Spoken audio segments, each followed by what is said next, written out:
Dabawenyo sinuglaw at sinugba in Imus, Cavite? Tara, let's give it a shot!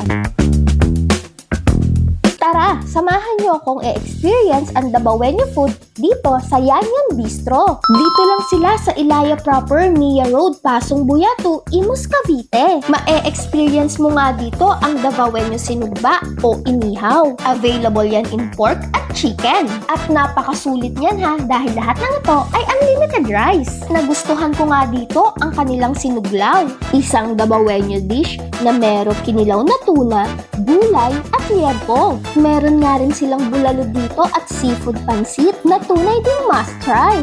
At samahan pa nga yan ng milk tea sa kanilang Brew and Bliss shop na makikita lang din sa tabi nila. Napakarami ng choices ng drinks dito, from milk tea, non-coffee, coffee-based at fruit tea. Kumpleto na nga ang food trip dito sa Yan Yan Bistro. At ilalagay ko na rin ang menu para sa reference nyo. At huwag nyo na nga rin kalimutan i-follow ang kanilang mga page, Brew and Bliss and Yan Yan, para sa marami pang update. Kaya tara, let's give it a shot! Kumain na nga tayo dito sa Yan Yan's Bistro. Syempre, meron tayo ng best-selling nilang sinuglaw. Ayan. At meron tayo nitong mga barbecues nila. At sinubukan din natin syempre ang kanilang bulalo. Tingnan nyo naman. At meron tayong seafood pansit. At crispy kangkong. So, ayan. Bulalo. Let's give it a shot.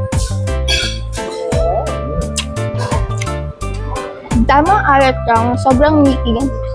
Ang harap ng sayo nila ha. Try nyo to. Must try pag malamig yung panahon, maulan. Sarap. At i-next naman natin tong crispy kangkong. Tignan nyo naman. Crispy kangkong. Let's give it a shot.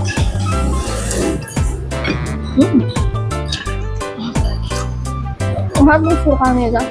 Sobrang complementary to sa kangkong. And yung breading nila, parang may ibang lasa. Kung ito nga nang walang suka. Second bite. More on close siya sa parang lasang biskuit. Galing yung lasa niya. Medyo manamis-namis na kanya. Pero syempre, suka. Sarap na suka na. Tikman na nga natin itong dinadayo ditong sinuglaw. So, tignan natin kung ano yung laman. Meron siyang barbecue na pork. Yan, inihaw na barbecue. Ayan, may tuna, ginger, sibuyas, pipino, at cucumber. So, haluin natin at lagyan natin ng kalamansi. Ating kalamansi. Ayan. Ayan, nasa isa kutsara natin ang lahat. Tikman natin. Sinuglaw dito sa Yan Yan Bistro. Let's give it a shot.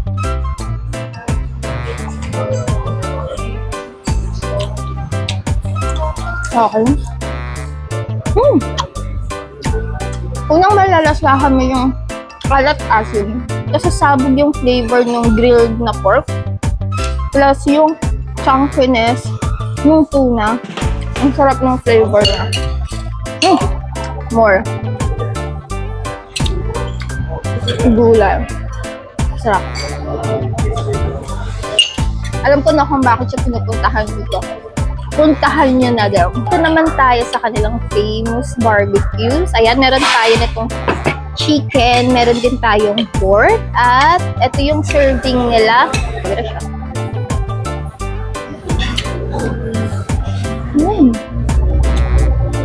Malamis naman yung tiklang lala, salty. Malambot din yung pork. Parang, ito yung mga barbecue na pag kinain mo, mapaparami ko ng halin sa sobrang lasa niya. Tikman natin ito.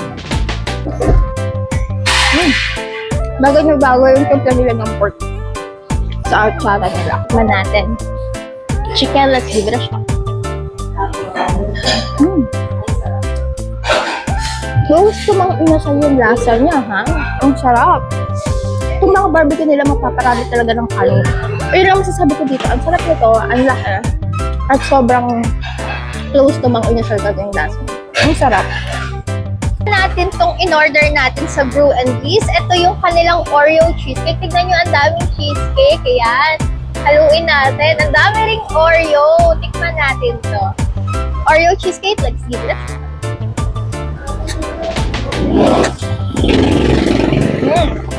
Grabe, lasang-lasa mo yung Oreo niya. At masarap siya. At cheesecake, creaminess andon, tamang tamis lang siya. Nandun sila ditong mga siomai. Tignan niyo yung siomai nila, ang lalaki. Ang laki talaga ng siomai. Tikman natin tong siomai. Ayan, dip natin. Siomai dito sa Blue and Bliss. Let's give it a shot. Purong meat mo. Ang harap. Malalasahan ko yung kunchay meat, yung nakasibuyas niya. And pork. Sarap na to. Must try. And this is your foodie traveler, Madam Ansarap. Please follow me. And as always, let's give it a shot.